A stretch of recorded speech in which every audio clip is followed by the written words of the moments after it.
Right. Hello, everybody. As you can tell, I'm not alone today. I'm with one of my current clients, Matthew Sawyer. Matt, how you doing today, my man? Doing good, Ben. How about you? Doing great, doing great.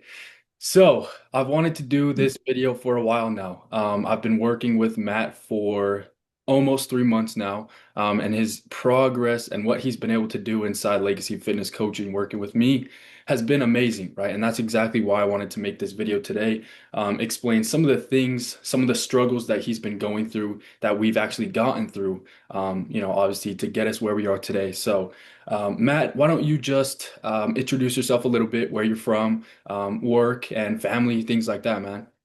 Yeah, no problem. So yeah, as Ben said, my name is Matt Sawyer. We started working together. I reached out to him back in the middle of February. But as for me, almost 48 years old. So I'm a dad, married almost 20 years. Two kids, both teenagers. One's going to be a senior in high school next year, and the other will be a sophomore. I worked in IT over 31 years. I actually started my career in IT. I was still in high school when I started that. I currently work in fintech, and I actually had the opportunity to go to actually present at a conference this year, and that was kind of one of the reasons I reached out to Ben. Was I was really ashamed of my appearance, and so Yeah, right, I'm right. gonna And I remember reaching out tackle that. to obviously improve how you felt and how you looked, right, with your body for this specific event, right? And of course, we'll get into that. That happened about 2 weeks ago, right? Yes, yep. Right. So we'll get into all of that, but tell us a little bit about your previous experience with fitness, health, and everything like that, just before we even started working together. Yeah, absolutely. So back in early 2013, so I'm going to rewind a little bit, go in the Wayback Machine here. Let's do it. I went to doctor appointment, had an annual physical. Um, Depending on whose scale I stepped on, I was 235 to 245 pounds. So we'll just say about 240. I'm 6 feet tall, so have that as a point of reference. So officially considered obese.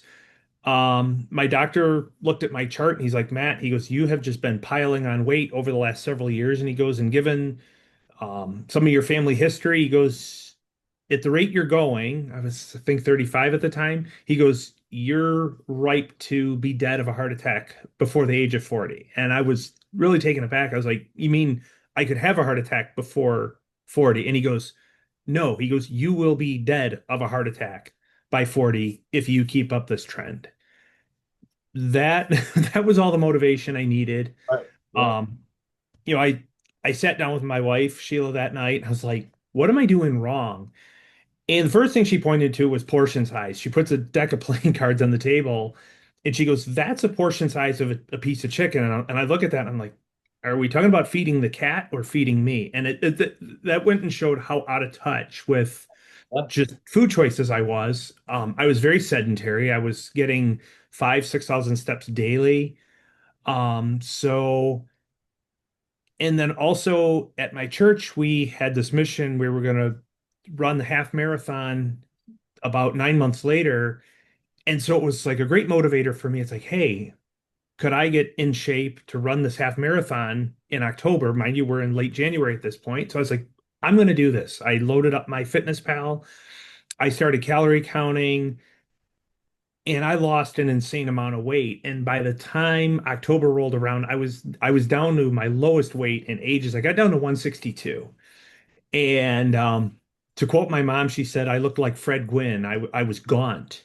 And interestingly, I still had a little bit of a pot belly, even though I was Down in skinny. right. And I was actually at the low end of what's considered an ideal weight range for Mhm. somebody my height. But I was lean. I could run. I mean, I won 5Ks. I won a couple of 10Ks. And I was probably in the best shape of my life from Right. that point. Fortunately, COVID rolled around and I started to slip. And there were no races to run, so I wasn't training as much. I started drinking more, not like heavily, but started drinking more beer, not running as much, and the weight just slowly started creeping up. And I remember it was like a year later, a buddy of mine pointed out, he's like, Matt, he goes, you're starting to look a little punch. I should have taken that as a hint that I needed to get my act Yeah. back in shape. I needed to get back on the right road. And unfortunately, I didn't. And then by the time 2024 rolled around, um, I had broken 190 and I ultimately ended my dad died last summer. That didn't help. I think I started exercising even less, drinking even more. Um, and by the time the end of 2024 rolled around, I was up to almost 223. So I gained 32 pounds in 2024, 20 of which came Right. August and later. Yeah, yeah. So, I mean, that was a great explanation, right? But I think just to sum it up, previous and past experience with fitness, it was more so a lot of cardio, right? On the cardio side of things, and of course, trying to, track your diet more, like you said, focus on those portion sizes, and so pretty much cardio and nutrition, right? Which is great. Obviously, it worked, but not too much of strength training or anything like that, right? Correct. There was a guy when I started at my new job back in 2015. There was a guy who was pretty fit, and I did some strength training with him at the gym, but I didn't really stick with it. And honestly, I kind of regret not doing that, but here we are now, and I'm glad I'm doing it now. Exactly. And tell us how you found me, right? And what I do. Obviously, there's thousands of other, Instagram coaches on Instagram, obviously. And so how did you find me specifically? Yeah, that's a great question. So, back at the beginning of January, a work buddy said, "Hey, let's," and I had mentioned to him, I was like, "Man, I've really gotten out of shape. I was ashamed just at how fat I had gotten." And he says, "Hey, start doing these HIIT workouts with me." And I did. So, and I started losing weight. And I was having fun, and but I felt like something was still missing. I was losing weight, but I still just felt like I didn't have energy. I would wake up every morning. I was still tired, even getting a full night's sleep. So I reached out to our wellness team and they said, well, hey, if you want to work with an online fitness coach, they said, here's a list of folks that we've gotten good feedback on. You might consider reaching out to them. And so that's what I did. I went out to Instagram and YouTube and looked up some of these folks. You, Ben, were one of those folks. Um, and when I had reached out to you, you're the only one who actually responded and started engaging with me, and we just went from there. Exactly. Yeah. Yeah. And I remember the first, comment that you made and I liked it and replied. And then I saw that you DM'd me after and actually, gave me a ton of detail. What was your situation and what was going on? And so it gave me a ton of, insights on what you were going through. And, right when I received that message, I mean, I wanted to step right in and help you right away. Right. So obviously we've done a ton of things together, right? But you didn't know any of this was going to happen when we started, right? So Mhm. you reached out to me. We started working together. But before we started working together, what was just one thing that you wanted to work, right? Obviously, like I said, we've done so many things. But if all else failed, what was one thing that you just wanted to work out of this? That's really a tough question. And like I said before, I had been at I was in such good shape before, and I just wanted to get back to I Feeling wanted to get back to like feeling good. And one of the things like in 2024, I even before then, I used to get up early every morning and before I would head into the office, I would get up and either get a good walk in or a good run. So by the time I got to my desk, I'd already burned 400 or 500 calories, and the move ring on my watch was, a solid third of the way around, if not more. And in 2024, I wouldn't get out of bed till it was pretty much time to just hop in the shower, jump in the car, and head downtown. And it was just like I said, I would get a full 7, 8, 9 hours of sleep and I would wake up exhausted. And it's just I knew something wasn't right. Right. So pretty much just a lifestyle change, right? Getting back to how healthy and how you felt, back in the day. You just wanted to get back to that status, Mhm. years later, right? And so that's a great answer. I love Yeah. that. And I think Yeah, diet and drinking probably influence that. I mean, if you're putting junk in your body, it doesn't matter, you might be getting quantity of sleep, but are you getting quality sleep? And I think that's huge, huge. that's what I was missing. And Yeah, yeah, I love that.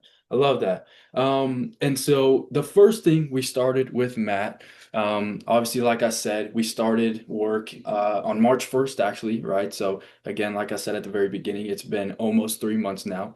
And so right when we started, we first started with his nutrition, right? That's the biggest part of this. You can't outwork a poor diet, and you knew that, right? And so we started with nutrition, built that custom to you, realistic to your lifestyle and work schedule and everything like that, family, right? And then I built your workout program, right? And we're still currently on that, how we Mhm. first started, and that's 2 days in the gym and then three home workouts, right? So sort of a hybrid workout, which is amazing. It was fun for me to build out even.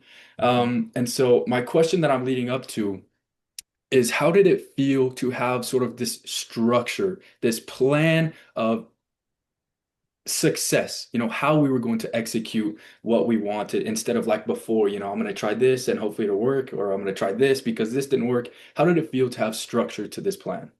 It, it, it was great. And I've been told I'm interrupt driven, and so having structure is good. I mean, I've never been diagnosed, but I know I have ADD, and it's very easy for me to get distracted. So having that structure is important because it's easy to get very sidetracked. So knowing, and even kind of going back to when I did my Fitness Pal before, it wasn't, I was just calorie counting. So I maybe was still eating not the best, Just but tracking. I was also, well, 2013, so 12 years younger. So I was probably to some extent trying to out train that bad diet, but you can get away with a little bit more when you're younger. When you're 35 versus now I'm 47, almost 48, you can't get away with that. And so actually having the appropriate amount of protein versus carbs versus fat, and I think kind of going back to that where I said, like, yeah, I looked Fred Gwynn gaunt, but I still had a pot belly. And you said, then one is genetics, and two, too many carbs in the diet. And anybody who knows me knows I have a Texas size sweet tooth. And so carbs, bread, cake, all those things, pasta, I would eat way too many of those. So there were definitely was the too many carbs in the diet aspect of that. I drank a lot of pop. I Mhm. know in other parts of the country call it soda. You bake with soda. In Michigan, it's pop. Right. Um, but drank too much of that. And so, and then of course the beer, but again, more carbs. So having those variables in check is very good structure. So then this way I know, like I go in the kitchen and I can look in the app and say like, all right, I'm like today I made several eggs, Exactly. and it just keeps me in check. Or like last week when I said, man, my wife's like, hey, let's go out and get ice cream. Yeah. And I was able to pre-enter that in my Fitness Pal, and then I could plan my day around that. So I knew I could have that indulgent treat, but I Exactly. also wasn't going outside the guardrails that I had in place. Right, right. And the other thing that is amazing about just having a structure is you don't have to guess anymore, right? What am I going to eat for this meal? What am I going to eat for this meal? What am I going to do for this workout, for example? And so just having that structure that you can lean on makes it able to for you to be more consistent, right? And so, yeah, I mean, having that structure is super important, like I said, for consistency and actually executing this plan that we wanted to achieve. All right. So I'm sharing my screen now, and I just want to show you guys right when me and Matt first started working together. As you can see here, March 1st. Let's see, there we go, March 1st, 211 pounds. And right after the bat, he started making progress, right? Straight downhill, a great downtrend, which was amazing, right? Yeah, obviously that's what you want to see when you get a trainer. You want results right away. Um, and let me go to the next month just to explain a situation that we both went through, right? So, like I said, first month with Matt went really, really well. And then as we came to April, let's see, as you can see, April, still making some good progress up until the 5th, until the 7th as well. And so Matt went up 3 pounds in 2 days, and I was like, oh shit, there's obviously something going on. I need to go in here and make some adjustments and ask you what was going on. So if you would like, please explain what sort of was going on here and how we sort of went about fixing this problem. Yep, absolutely. And that was, I'm not gonna pull any punches. It was my love of craft beer. And anybody who drinks beer should know that, craft beer is it's not a Budweiser. It's a lot higher ABV usually. I like those really strong IPAs. And I think a lot of people just figure like, oh, I just had a couple beers last night. It's not a real big deal. Well, a couple beers is, a couple Budweisers versus a couple like what are called Bell's Two Hearted, with which were the ones that I would drink. There's a big difference. In reality, those two Hearteds were probably more like 3.5 or 4 beers in terms of alcohol content. And I was doing that almost daily. Right. And like days I was downtown, we'd have a couple beers at the bar after work, figuring, okay, it's no big deal, but it's a lot of unnecessary carbs, and but also doing it every day is a bad habit. Right. And I didn't realize that alcohol, especially drinking it right before bed, impacts the quality of your sleep. And these were things that started to make me realize that's why I'm getting crappy sleep each night, because a lot of people say, "Oh, go to bed, have a nightcap. It's good for your sleep." It's actually terrible for your sleep. It disrupts your circadian rhythm, so you're not getting you're not getting the appropriate levels of REM sleep versus core or deep sleep. And in fact, a lot of times you don't even get deep sleep at all, which is the most restorative sleep that you need.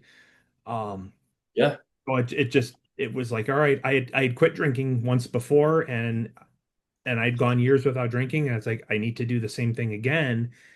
And once I quit, within a week, I was already noticing sleep differences. I Right. would roll out of bed, I felt refreshed, and it was amazing, but it also the impact it had on my water weight. Like Yeah. you said, 3 pounds in 2 days, that's insane, especially when there was a caloric deficit. Um, but you and I had talked privately before, Ben, is I mean, I also wasn't very truthful about logging all those beers because I felt ashamed. Yeah. Right. So Alcohol is something that people don't like to talk about. So I think it's something that people do need to talk about, and there's no shame in just admitting, like, hey, you know what? I got a problem, and that's the first I'm gonna step. fix That's it. the first step of it, right? Of fixing this whole situation is recognizing that you might have a problem and that we can fix it, right? But that's seriously, like I just said, the first step. And so I think this was really just that turning point, right? We had amazing progress, and then we sort of hit a plateau around that 200-pound mark.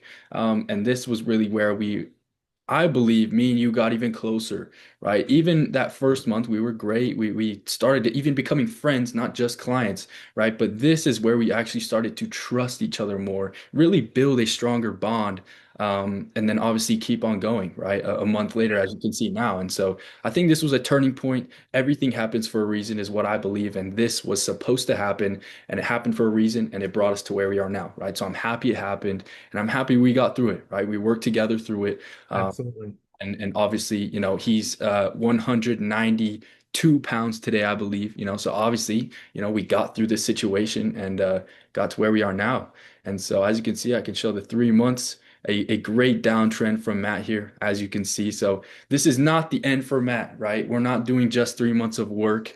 I believe me and Matt are going to continue to work together for a few more months until he gets to that point where he says, Ben, I can take it from here. I've obviously made enough progress that I feel happy with, but I've also learned so many more things that will help me just progress on my own, right? So, And one thing too, I think it's fair to point out, yeah, um, as I've learned as well, is that I think I'm also getting to the point where the scale is no longer the sole judge because of the strength training. definitely. And I just know just by the amount of weight I'm able to lift at the gym versus when I look back at, all right, this is how much I could lift Right. on this exercise or this one at the beginning of April versus what I'm lifting now. Clearly the muscles are growing. And so you're going to gain weight in the form of muscle mass while at the same time still losing fat. So it's um I think we just got to be careful. Like even me personally, it's like, oh crap, my weight's crept up just a smidgen. It's like, all right, it's not a reason to panic.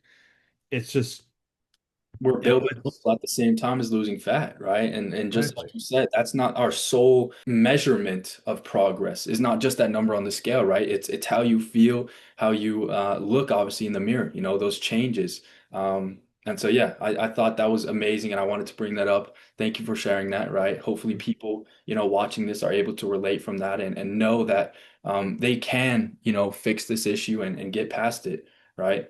yeah. And Yeah, especially because I mean I'm conscious about my belly, and that was the main thing I was thinking about that conference. Like I don't want to go in there with my belly pushing against my shirt and all that. And when people talk to me at work and they're like, "Wow, you've really thinned out in your face. You've lost weight." And it's just like, whoa, it's Yeah. that is so awesome. I mean, yeah, I love to maybe flex in a mirror or something like that and go, okay, yeah, hey, it's getting a little bit of a bump there. And but people are also noticing the changes. And actually, after I did the presentation, one of my teammates who was there with me, he goes, Matt, he goes, you look built up there. And I was like, I was blown away. Whoa. Yeah, let's That talk was about that. probably like one of the best fitness compliments I've ever heard. I bet. Yeah. I mean, obviously, someone telling you you look big after, working so hard in the gym, that's obviously one of the best feelings a gym goer can hear, right? And so I also wanted to talk a little bit more about that trip, that work conference that you had a presentation for. Like I said, that's one of the main reasons you reached out to me was for this presentation. You wanted to look and feel better, more confident with your body standing up there and, representing your company and yourself, obviously. And so tell me a little bit about that and some of the concerns that you had and some of the ways we got through it. Yep. So yeah, I knew back at the beginning of the year I was going to be presenting at this conference, and it was in Las Vegas at the Venetian. I had no idea how many people were going to be in the room. Was it going to be 50 people? Was it going to be 500? And so on one hand, I was so excited, 31 plus years in IT, and I'm finally getting to I mean, this so to me this was a huge deal. I Yep. was also nervous as all get out. Um, Obviously you're gonna get some you're gonna get some stage fright, but then I was also thinking, all right, I'm gonna be eating out for every meal Hmm. when I'm in Vegas. So how am I gonna deal with this? Because I'm not gonna have like, okay, I'm not gonna be able to scan barcodes because during conferences like this, anyone who's ever been to an event like this, they put out tables and then they just put out food. A lot of it's junk food, snacks. And thankfully, they had a lot of, I think, what I would call decent options, healthier options, but also things you mentored me on. And you says, Matt, err on the side of protein, and two, listen to your hunger cues. Right. So like one of the days I went out and they had sandwiches, so I looked for ones that looked like they had a lot of meat on them, so the higher protein content. I passed on things like the potato chips, and I took fruit, and I would eat that. And if I felt hungry afterwards, I might go back for another piece of fruit. And if I felt full, then that was it. I didn't eat anymore. The other thing too is the breakfasts were always buffet style. So what I would actually do each night before going to bed is I went downstairs to the Walgreens and I got a little thing of Starbucks because I love my coffee. I need my coffee, and I get a couple of protein shakes. And Yep. that was my breakfast. So I would have one of those protein shakes um and one of those Starbucks before going to the gym. So I got some sugar in me, I got some carbs in me for the workout, and I would go downstairs, use the gym, and the gym there was phenomenal. So I didn't have to deviate from my workout program at all. Mhm. It was amazing what they had. And then, but that also allowed me to keep some of my nutritional elements under control. I wasn't worried about like eating really greasy eggs or bacon at the buffet. Um, so even on a trip, yes, you can control what you're eating. Right. And that way too, when we would later that evening we would go out for dinner, I knew I could be a little more generous because I had conserved myself during the day. Right. And tracked all of it and prepared for this meal later on in the day. Right. I Mhm. remember, you were preparing me for yourself, preparing for this Vegas trip and this conference. And so I remember, some of your concerns were how are we going to continue our work and how am I going to follow the nutrition plan and the workout program while I'm on this work conference? And yeah, you already hit the two elements. And I said, listen to your hunger cues, right? You're not going to be able to track literally every single thing. And so with that, obviously, listen to your hunger cues and then just track as much as you can. And that's exactly what you did. And I remember your weight just stayed, which was perfectly fine. It stayed at 194 for that whole week you were there in Vegas, right? You Mhm. didn't obviously go up in weight, but I believe, what was the best situation. You maintained that weight, did the work trip, had an amazing presentation, and then when you came back home, we got right back on the track, right? So I think it was the best situation. And it was amazing, right? You were still able to stay on track, but deal with what life has to throw at you, right? Yeah, I think people think like inevitably everybody gains weight on vacations, right? And so the fact that I didn't gain any Right. weight, um, Exactly. it helped the way the conference was laid out. I mean, I did so much walking. I mean, I think I was pulling 25,000 steps a day, which was insane. So I'm very appreciative of that aspect of it. That certainly helped. But And like you even in said, the airport, I remember, you were just showing me and texting me, walking through the airport, we've got some time to just sit. So you chose to use this time wisely and just get some extra calories burned in the airport. absolutely. Right. So that was amazing. And so that's one of the things I love about you and your mentality. You're not here to waste any time.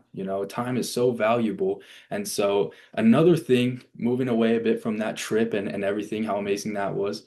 Another thing I wanted to bring up is how you are currently waking up at midnight some nights to hit a run, right? And burn some calories, get some steps in.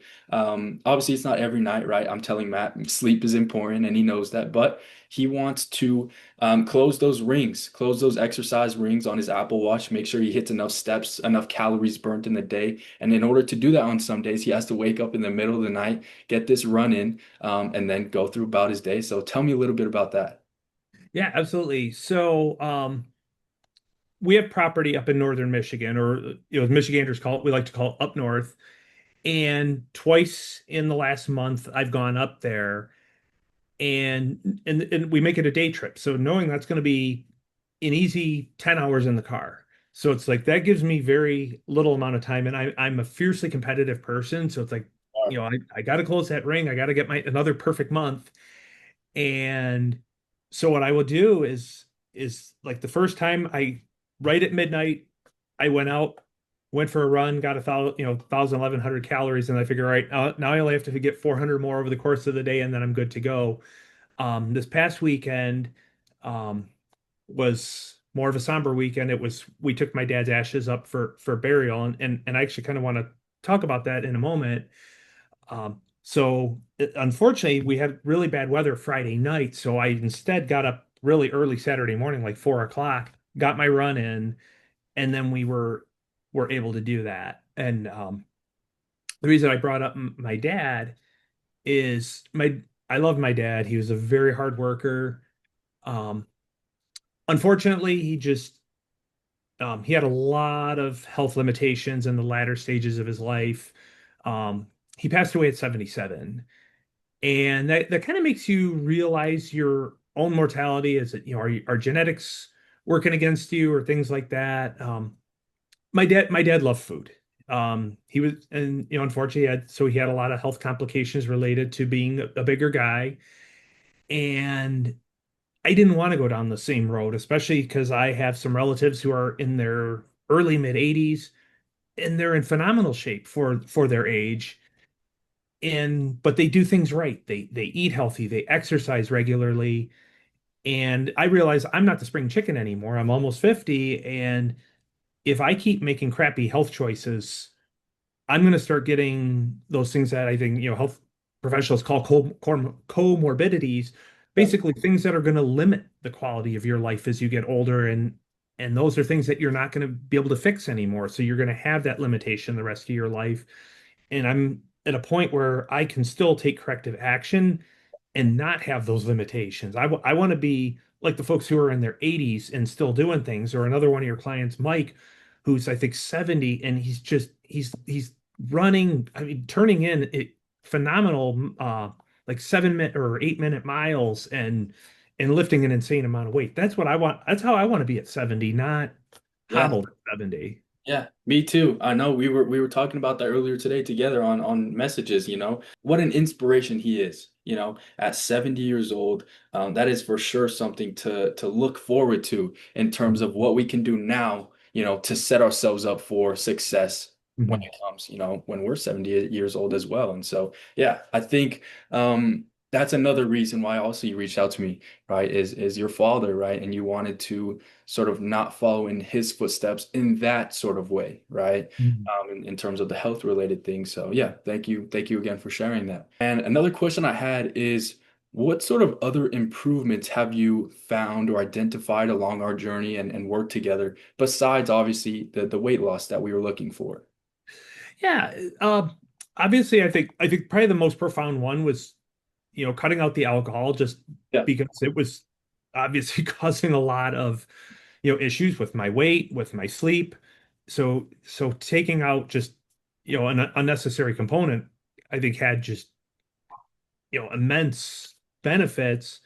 But I often heard of people talk about, counting your macros. And I was like, you know what? It's, calories in versus calories out. That's all you got to do. You can, eat what you want and do what you want and just, you know,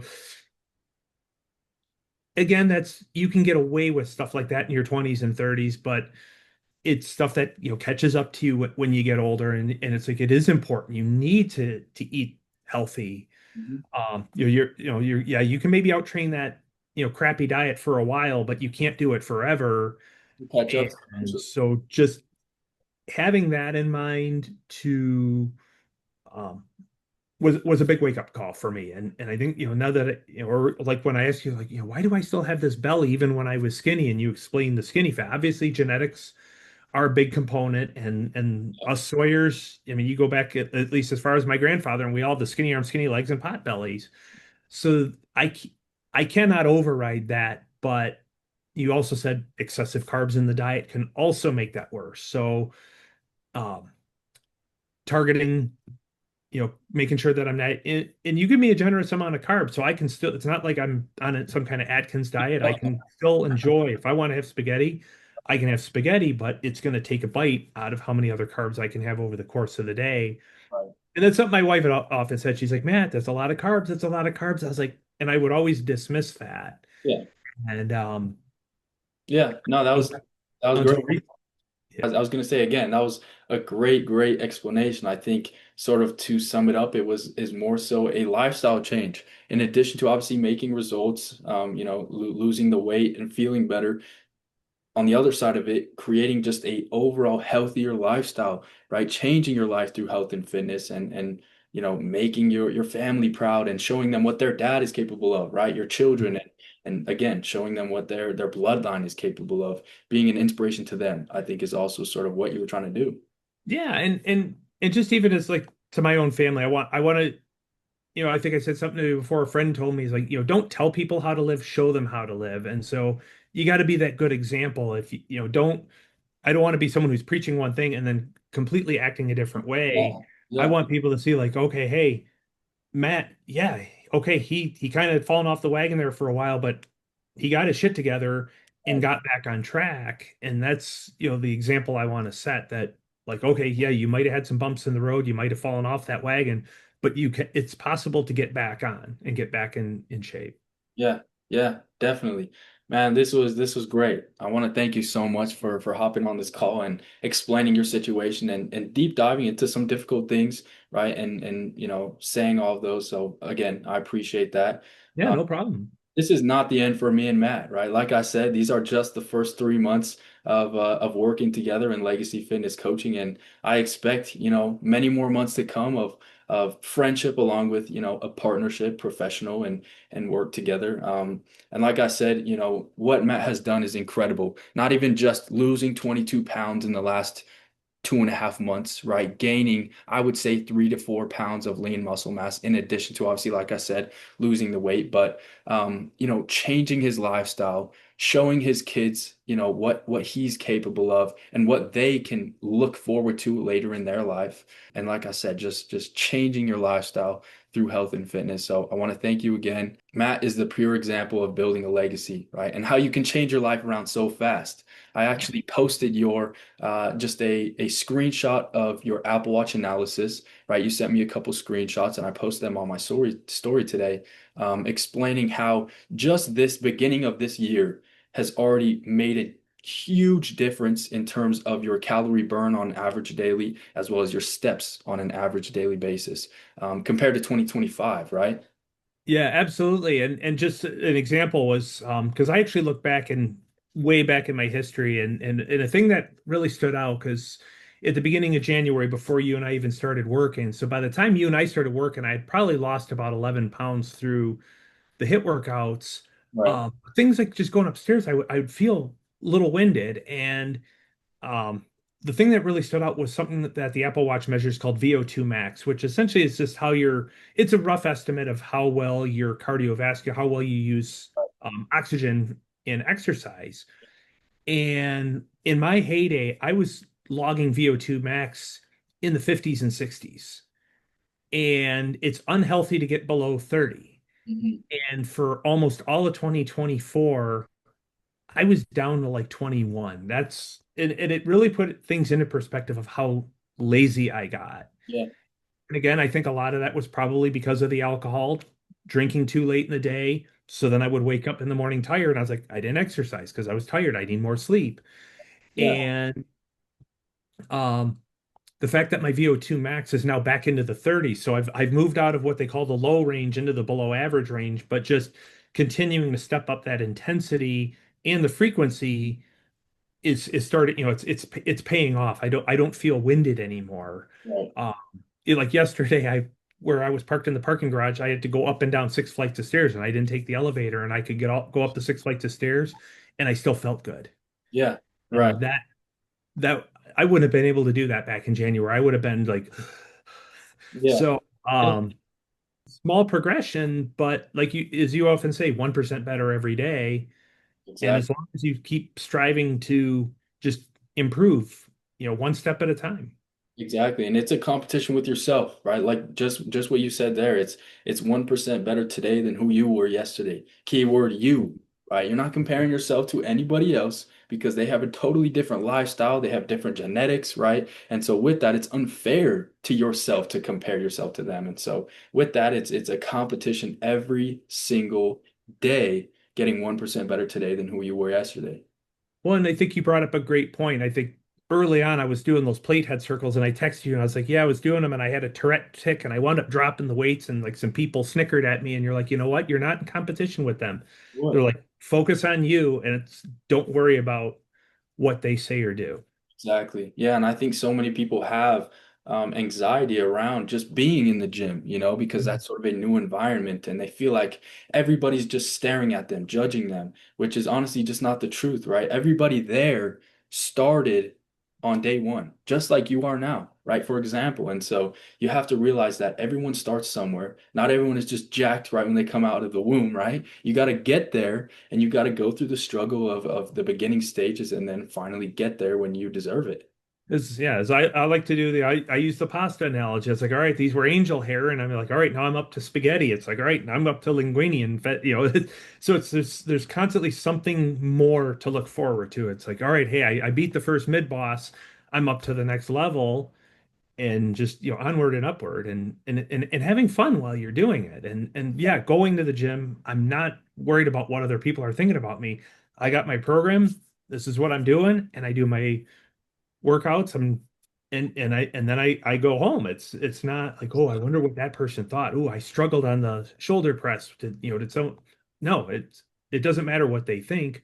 Yeah. Do you do you and get on with your day. Yeah, exactly. It's a constant process. And Matt, seriously, you've been proving to me as well as yourself that you want this change every single day. So, like I said, guys, this is not the end for Matt. Hopefully, we can do another video, maybe in 3 or 4 months and show your progression again, right? And show what Absolutely. you're capable of. But again, thank you so much for this and thank you for this video, man. Yeah, no problem.